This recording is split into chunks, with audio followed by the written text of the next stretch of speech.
ప్రజాప్రతినిధులందరూ భయభ్రాంతకు గురి చేసి ప్రజలందరూ కూడా పోకుండా చేసి ఏ ఇంటి యజమాని అయితే నేను ఇంట్లో ఉన్నాం మేము మనకు మా ఇల్లు కూలిపోతాం మేము చచ్చిపోతామంటే కూడా కారు తీస్తాం ఉండమంటే కూడా తీయకుండా సావాలనే మీరు అంటాడట. ఇవాళ అక్కడ ఈ ఉదయం 5 గంటలకు దొంగల్లాగా మొత్తం పోలీసు వాళ్ళను సెక్యూరిటీగా పెట్టుకొని ఎంఆర్ఓ స్వయంగా నాయకత్వం వహించి వాళ్ళు కట్టుకున్నటువంటి ఇళ్లను కూల్చేశారు. ఇది రేవంత్ రెడ్డి గారి ప్రభుత్వం పేదల పట్ల అవలంబిస్తున్న తీరిది.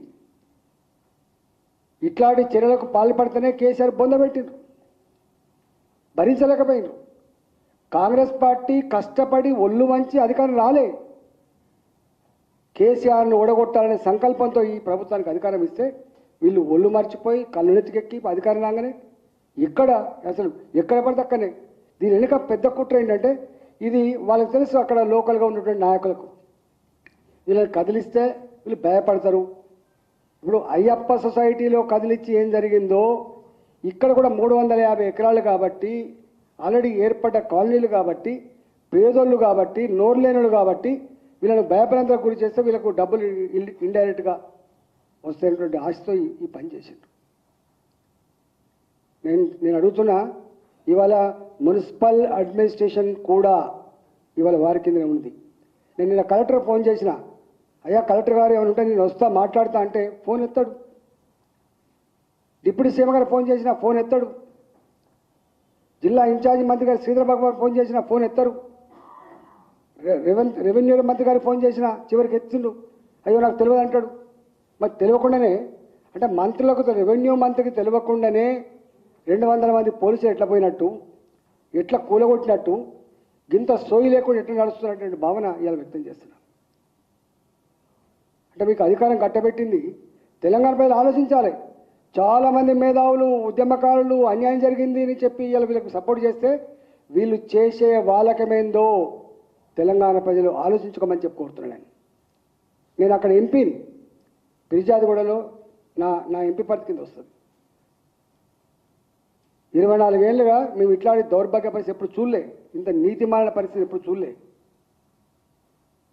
ఇవాళ దీని మీద ఈ ప్రభుత్వం నాట్ ఓన్లీ దిస్, నేను ఇంతకుముందు చెప్పినటువంటి ఉప్పల్ సంబంధించినటువంటి భూములు 30 ఏళ్ళుగా 40 ఏళ్ళు కట్టుకున్న భూములకు ఇలా వగ్భూములనే చేత వేధిస్తున్నారు.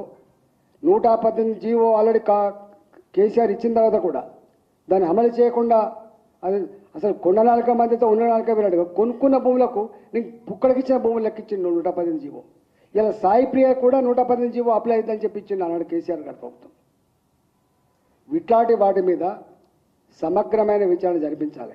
మీరు ఏం మాట్లాడుతున్నారు? మాట్లాడితే మీ ధర్మం న్యాయం ఏం న్యాయం ఇది? పేదల మీద దండయాత్ర చేయడమే నీ న్యాయమా? పేదల ఇల్లు కూల్చడమే నీ ప్రభుత్వ కర్తవ్యమా? నీకు అధికారం గిందికే కట్టబెట్టిందా? మీరు మా లాంటి వాళ్ళ ఫోన్లు కూడా ఎత్తకుండా మీరు ఏం చేస్తున్నట్టు? మీరు అంతకుముందు ఆ ప్రభుత్వం చేస్తుందని చెప్పి మీరు సానుభూతి ముసలి కన్నీళ్ళు కార్చింది కదా, మీరు చేస్తున్న పని ఏంటిది? అంత బిజీ అయిపోయింది. మీరు 10 ఏళ్ళు అధికారం లేదు, ఇక అందుకున్న కాడికి దండుకోవాలన్నటువంటి ఆలోచన తప్ప మీకు నిజంగా ప్రజల పట్ల ప్రజల సమస్యల పట్ల మీకు ఏమాత్రం చిత్తశుద్ధి లేడానికి నిదర్శనం. ఇది ఆరంభం మాత్రమే.